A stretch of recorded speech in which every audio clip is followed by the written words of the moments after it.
My name is Tom Hayes, Director of Customer and Community Relations for New Jersey Natural Gas, and your host for Community Connections here at SCAN. We welcome. We have a wonderful guest with us today that we're going to be interviewing, and that is Lorrie Klaric, and she's the Executive Director of Holiday Express. She'll be talking about this great organization and the services that it provides over the holiday season and really throughout the year. So Lorrie, welcome to the show. We appreciate your being here. Thank you very much. It's great to be here. Yes, and now you've been with Holiday Express a little over a year, roughly about a year? Just about a year. Which is great. So how do you like it so far? It's wonderful. It's quite a wonderful organization to be associated with. It's very well known locally in this area, and we're really trying to grow the organization. Which is great. So on that note, what is the mission of Holiday Express? So the mission of Holiday Express is to deliver music, food, gifts, financial support, and friendship to those that are desperately in need for the gift of human kindness. And we go to organizations all over the state of New Jersey, into the city of Philadelphia, into New York, and we go to homeless shelters and soup kitchens and places that typically don't receive holiday attention. Right, which is great, and I know working for local utility, the gas company, that you're involved with a lot of things, and you're involved with a lot of organizations. In fact, I chair certain boards, and Ladison is one of them, and you guys come every year and do the holiday show there. And I can tell you that clientele and the staff and board members, all of us, thoroughly enjoy the show that you guys put on there. It's really heartfelt, and it's just wonderful to be part of that experience. Just to witness it is amazing. That's the kind of power that you guys wield in what you do through that organization. Well, I know that those dates get put on the calendar, and it's a giant countdown for the participants, so it's really wonderful to have that kind of a following. Yeah, absolutely. Now tell me a little bit about how the organization got started. So Tim McClune, who is our local celebrity, Tim founded Holiday Express 23 years ago. And it started out, he went to a soup kitchen on Christmas Eve to play some music and to just to deliver some holiday cheer to the people in the homeless shelter. Right. The very first year that Holiday Express was in existence, there were 10 events. And 23 years later, it's grown to 81 events and a much more robust type of program that we provide. Right, that really is incredible. And I happen to know Tim a little bit, and he does his restaurants and all that, but what he does with this organization is remarkable. And what it's began as you said, and what it's grown into is phenomenal. But he is quite a character himself. I don't know, working with him, how much you get to really know the funny side of Tim, but he's like a comedian. He's like a stand-up comedian. Every time I see him or he speaks at events, and he just cracks me up. He's just like a really good, nice person that's doing great stuff and happens to be very intelligent and have a wonderful sense of humor. He absolutely does, and he really is committed to Holiday Express, but he's also let it grow.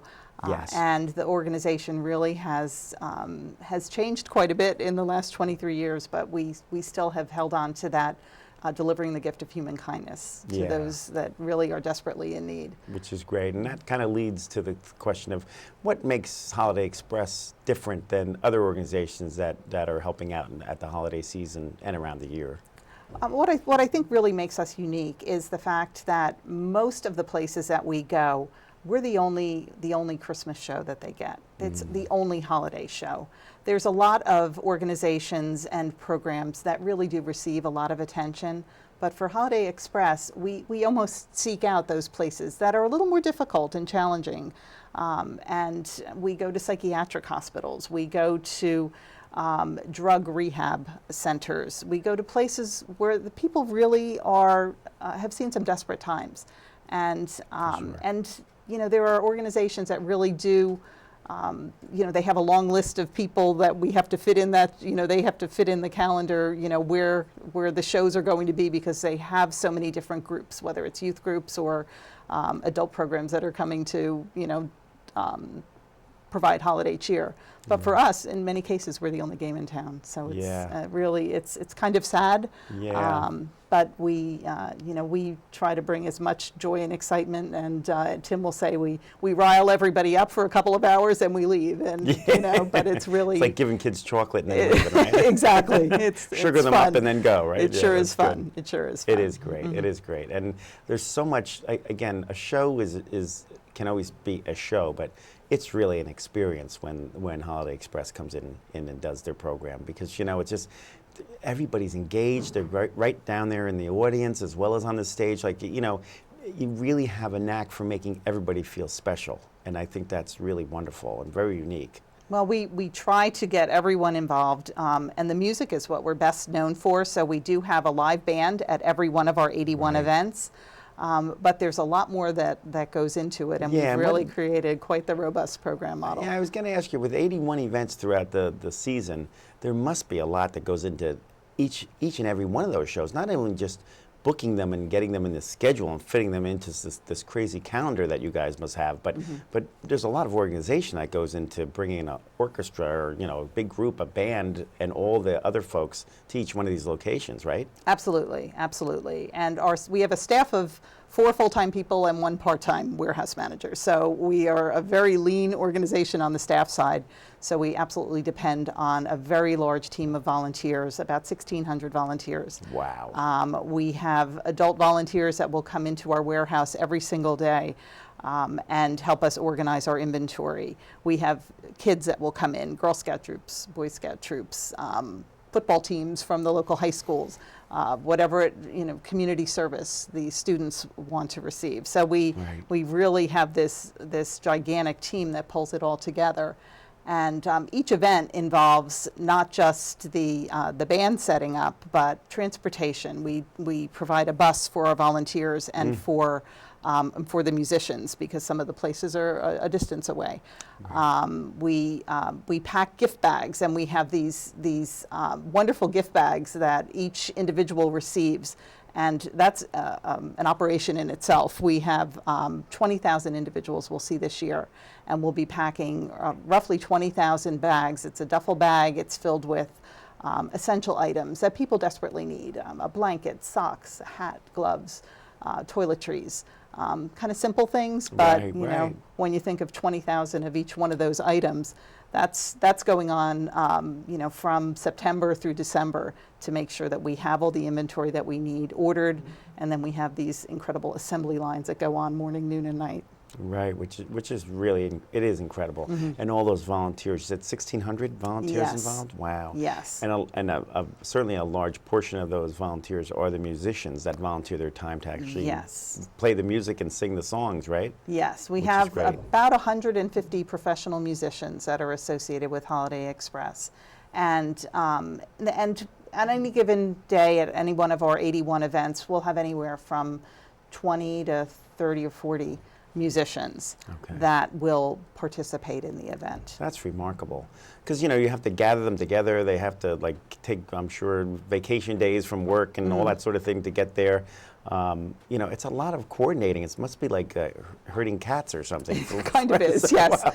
And we do have for each event, we have an event manager who's a volunteer. So once our schedule is set, which we had our schedule set in February this year, and we added some new events, so we did some site visits to make sure all that was good. But we'll assign event managers, and they will go out and be the direct liaison between Holiday Express and that organization. So they'll let us know exactly how many items they need, so that we can pack the gift bags, customize it to their needs. And then the volunteers that just come in and help us manage that inventory with the inventory systems, warehouse volunteers, truck drivers, packers. I mean, it's just quite the operation. Wow, that is remarkable. And again, it's all for such a great cause. And I think most of us that attend a show don't really think about all the background preparation to get ready for each and every one of these shows. Plus, as you said, all the donations that you give to these organizations and all that, and what's involved with, getting those items, getting them warehoused, getting them organized, then having them, stuffed into the bags, all those sorts of things. Most people aren't even aware that that's happening. So that's so true. It really is remarkable. And of course, all that, all the donations and all that of in-kind items and all that is great, but you really need funding to run an organization like this and to really get these events to happen and to get a bus and, the warehouse space, all those incidentals that are really key to making this whole thing work. So how do you go about getting all the support that you need? Well, we do, like many of our local nonprofits, we do a fair amount of fundraising and applying for grants, and we do hold 2 large fundraisers, a golf outing and a clam bake on the beach in Long Branch that's in September. We also have 2 benefit concerts where the public can actually come and participate in Holiday Express to hear the music. And there's an event at the Count Basie Theater in December, and there's one at the NJ PAC up in Newark. Because all of our events are closed to the public. They are just for that particular organization. So if someone wants to come and hear the Holiday Express Band, they will come to the one of those concerts, or the Red Bank Town Lighting. That's the day after Thanksgiving, where we have the outdoor concert. Which is great. The NJ PAC show, I happen to run our retirees group for our company, for New Jersey Natural Gas, and I bring them up. We've brought them up the last 4 years to see the show at the NJ PAC. Wonderful. So it's a trip, and we arranged there. I should tell our listeners that they have a beautiful restaurant there as part of the theater. So we have a nice dinner for them, and then they go see the show, and it's fantastic. Oh, and it's wow, great. that's great. And the last several years, the Lieutenant Governor has been there, as well as other notable folks. And Lieutenant Governor is always a pleasure and says hello to everybody and really enjoys the show. So you've got some really good followers that really appreciate what you do. And I think the Lieutenant Governor's husband, I think, is a volunteer musician. Yes. Yeah, and I know she's been involved with it, doing some things too as well. She was a long-time volunteer of Holiday Express.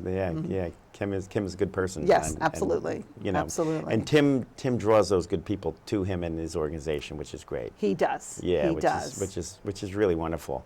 Now, I'm just going to ask you on a side note, like working with Tim. Again, is he as much fun on the outside as he is on the inside, or? He's wonderful, and I will say he has a gigantic heart, and he has said that with Holiday Express, it's a one purely good thing that we'll all do, no matter who's involved with it. Whether you're a musician or kind of the backstory volunteer, everything about what we do is just pure goodness, and delivering human kindness. It sounds kind of like not real meaningful, but it truly is. There's a lot of hugs and a lot of smiles, and we experience a lot of happiness. And once in a while, we'll go to an organization. I can think of, for example, in last year we were at a psychiatric hospital. And there was a woman that spoke for the first time. Wow. And once in a while there'll be something like that, and they didn't even know the woman had never said her name. So it's sometimes you get these really remarkable stories to tell about the effect of the music and the whole Holiday Express experience. If folks wanted to support you in some way, we have a few seconds left. Can you tell us how they would get in contact with you? We can be reached on our website and call the office at Holiday Express. There's lots of opportunities to support us, whether it's doing a donation drive for socks or toothpaste or whatever it happens to be. That's great. And being involved in that way. Very good. Well, thank you very much for your time. We appreciate it, and good luck with your future endeavors at Holiday Express. And we'll be right back after this sponsorship message. Now's a great time to make your home more energy efficient, and the New Jersey Natural Gas Save Green project is here to help. Take advantage of rebates and incentives up to $19,000 designed to make your whole house more comfortable, improve performance, and save you money. Upgrade your older, inefficient heating equipment, central air conditioning system, and water heater with money-saving, high-efficiency equipment. But don't stop there. Your new equipment will have to work harder, wasting energy dollars if your home is not properly weatherized by reducing air and duct leaks and installing proper insulation. Call the Save Green Project at 877-455-NJNG or visit savegreenproject.com and we'll help you get on the road to energy efficiency and savings and explain how you may qualify for up to $19,000 in rebates and incentives. Call Save Green at 877-455-NJNG. Welcome back. Again, I'm Tom Hayes, Director of Customer and Community Relations for New Jersey Natural Gas, and your host for Community Connections here at SCAN, wonderful program where we try to introduce you to the wonderful folks out there in the community doing the great work that they do. Today, I'm very happy to have with us for a second part of our show, Bernie Vitti, who is Executive Director of Business Development and Sales at Pharma-Care, Inc., who will be telling us about Pharma-Care and its value-based care solution program. Welcome, Bernie. Thank you, Tom. It's nice having you here with us. Pleasure to be here. Glad you could take the time out of your busy day to be here. I know you're probably running around all over the place like the rest of us, and it's nice for you to spend some time with us. Well, thanks for having us. Well, we appreciate it. So tell us a little bit about Pharma-Care. What is Pharma-Care, and where are you guys located? Yes. Pharma-Care, Inc., we are a healthcare advocacy group first, and we're located in Clark, New Jersey, up in Union County. We've been around for just about 40 years now. The organization was founded by Harlan Martin, who is the CEO and also the founder of Pharma-Care. And his mission back then was to make sure that the patient comes first. And what he meant by that was that through the clinical pharmacist work, and that's who we are. We're clinical consultant pharmacists, that they make sure to put the patient first. And so with his vision back at that time, which was quite amazing, he's developed an organization over 40 years that have been quite successful. So as clinical consultant pharmacists, we bring a product and a service to the communities to make sure that we monitor their medications. Wonderful. Very good.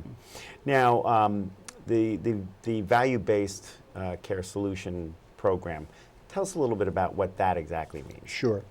Value-based care is now it's a term that's being used throughout the healthcare environment.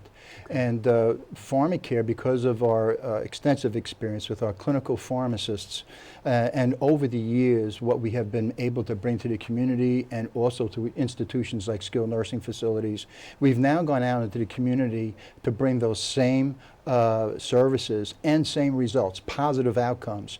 Value-based care basically is taking a look at the patient as a whole. Mm-hmm. And years ago, Tom, you remember that physicians had sole practices where patients would go to a physician and they would diagnose and they would prescribe medication. And that would be a fee for service. Today, it's about fee for value. And physicians now have to take a look at the patient and work with other healthcare professionals like pharmacists, clinical pharmacists, nurses, therapists. It's more of a collaborative effort rather than doing it on your own.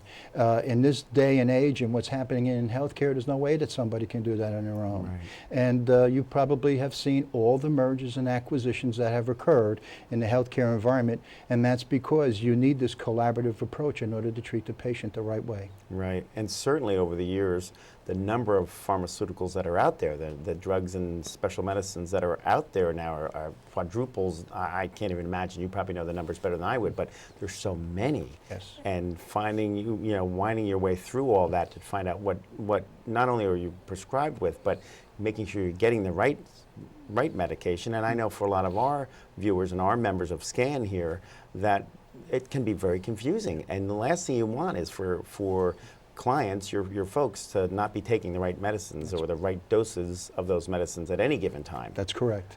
And you hit the nail right on the head, Tom, is that many people get confused, especially our seniors, because they are on multiple medications. And when you have multiple medications, there are drug-to-drug interactions. And these adverse events are there, and they can become quite profound, which may lead someone to a hospital setting. Pharma-Care's mission is to try to practice preventative medicine so that we stop that from happening. And going through these multitude of medications that are out there, our whole mission is to educate. You need to educate people so they have the right information and so they know what to do. And they also know what questions to ask when they see their healthcare provider.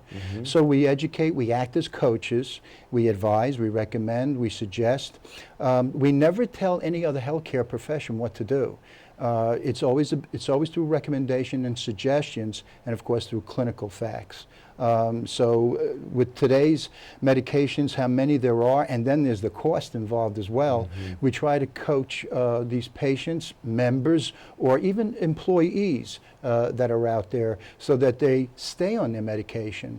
Many people that are placed on medications, they sometimes take themselves off because they don't think it's working before checking with their healthcare provider. They should always do that. Right. We try to coach them and say, stay on your medication because over time you're going to get better, even though you may feel that it's not working. Right. Okay. Now, the program, you talked about elements of the program, but overall, how does the program work? Sure. What happens is that when we work with many different entities, we work with employers. They could be government employers, they could be private employers. The value-based care design has worked throughout the country in both those segments. And the whole mission here is to reduce healthcare spending. And the best way you're going to do that is by working with your employees. Many of those employees may be retired, or they may be dependents of the employees. They don't know how to manage their medications. And so we come in and we work with the employer so that we can get to their employees and educate them, coach them. By doing that, there's a trickle-down effect. What happens is that the employer, what they understand is that now their employee has become more educated, thereby reducing the cost of going to the hospital or going to an emergency room, because almost 33 to 40% of the time that a patient goes into the hospital for a readmit, for example, is because of medication errors. If we can just stop that, if we can prevent that from happening, we could reduce a lot of healthcare spending. There's also duplication. There's polypharmacy, which means that you use many medications at one time, and sometimes that's too much medication.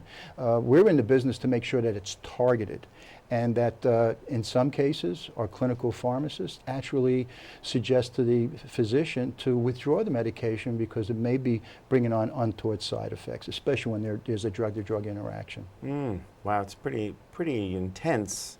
It's a very, as you say, valuable program. I Yes. mean, it's really getting to the core of. So, the doctors and the professionals that prescribe these medicines are doing their job, and, they're on top of that. But now we have to make sure that on the other end that the folks are really getting the right medicines and taking it properly and all that. So you're really helping the Correct. Wow, that's Correct. pretty incredible. That's the root cause, what you just said. We're getting down to the core. We go to the root cause. When someone has a chronic disease state, I'll just use hypertension or high blood pressure for that matter. Sometimes people are taking medications and they don't feel like it's doing anything, but we have to remember that hypertension is also classified as the silent killer, because you really sometimes don't know you have hypertension.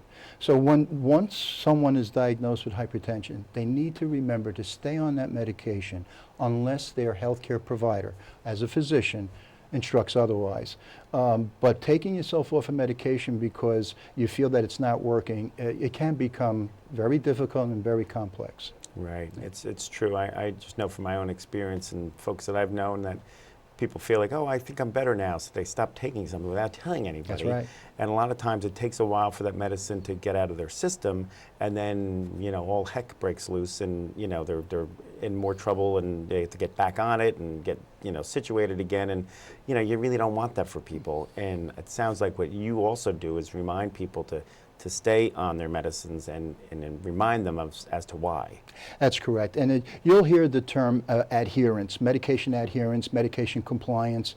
They both mean the same thing. And if we can just get a member, an employee, a patient, someone living alone at home especially, if we can just get them to understand that, we would save tons of healthcare dollars out there. And I think that from an employer now speaking, if you were to survey employers, if you take 5 employers, I would say 4 out of 5 would say that their number one issue is healthcare. their healthcare budget.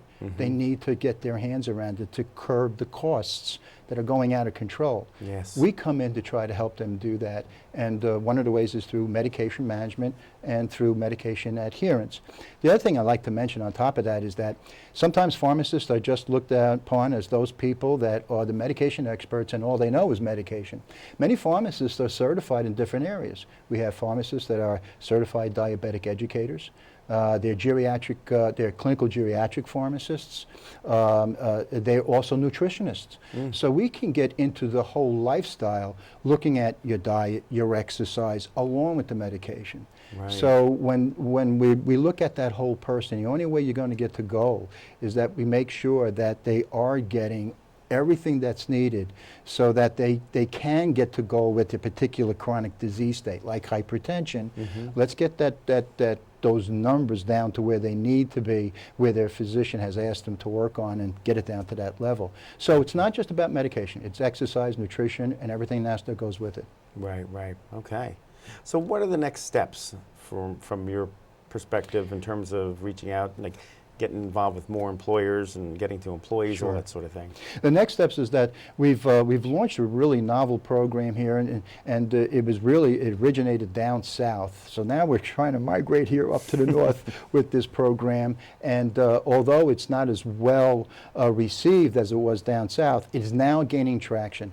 We are now bringing the value-based care design. The product name is called Health Map RX. We're now bringing it into New Jersey, and we're bringing it into the counties, private employers, so that they can take a look at how specific examples have helped employers curb their healthcare spend, but most important, it has helped their employees, dependents and retirees, to understand the significance of this. So now we are really getting our message out there. We're getting a lot of traction, and we're able now to look at those employers, especially those that are self-insured.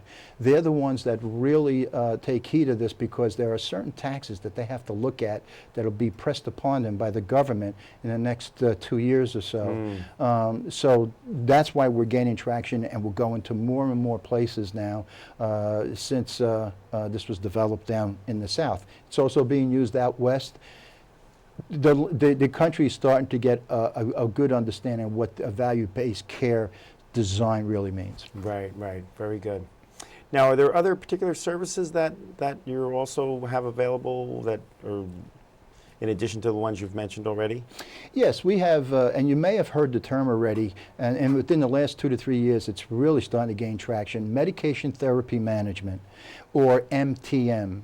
And this is really geared to those that are on multiple medications.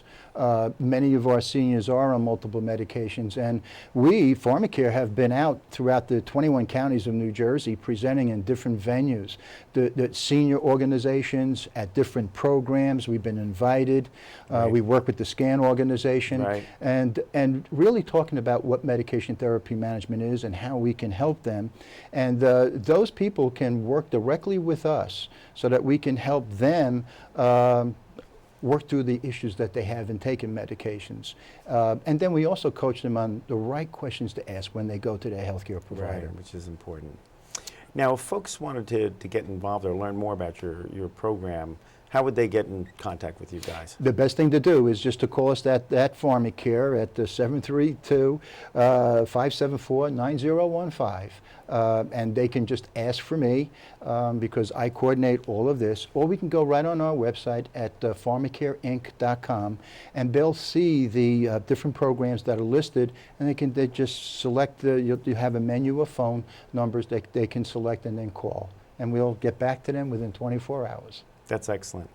Well, I really want to say again, thank you, and we appreciate your time. This is very informative, and I think you've got a great thing there. I appreciate that you're doing the great work that you do. And Bernie Vitti, again, thank you for being our guest today here at Community Connections at SCAN. Thanks, Tom. It was a pleasure. All right, and thank you everyone for watching.